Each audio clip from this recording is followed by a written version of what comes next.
सही मायनों में देखा जाए तो इस पृथ्वी पर अब बच्चे पैदा होना बंद हो जाना चाहिए, क्योंकि इससे ज़्यादा भार हमारी पृथ्वी अब नहीं उठा सकती।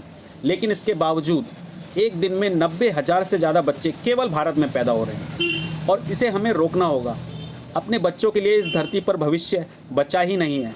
अपनी सुख सुविधाओं के लिए हमने पृथ्वी का और प्रकृति का जितना नुकसान किया है वो बहुत ज़्यादा है, और अब हमें जितना नुकसान करना था हमने कर लिया, लेकिन अब बारी प्रकृति की है। जब वो बदला लेगी तो कोई कुछ भी नहीं कर पाएगा, कोई कुछ भी नहीं कर पाएगा। आइए जानते हैं कैसे। हमारे पास शायद अब 10-20 साल भी नहीं बचे हैं एक सामान्य जीवन जीने के।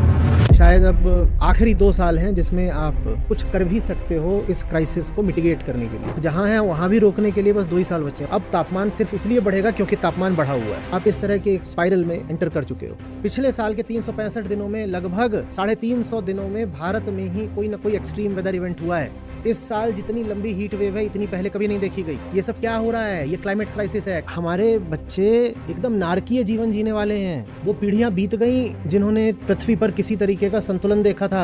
आसमान आग उगलेगा, पृथ्वी इस सिरे से बंजर हो जानी है, शहर ही नहीं देश के देश डूब जाने हैं। क्लाइमेट माइग्रेशन इस सदी की बड़ी से बड़ी त्रासदियों में होगा।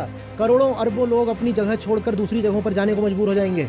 आज के शहर कल के रेगिस्तान है, उन्हें छोड़ना पड़ेगा। ये नदियां सब सूख जानी है। नदी किनारे जितने शहर बसे थे उन्हें शमशान होना पड़ेगा। ये है आने वाली पीढ़ी का भविष्य।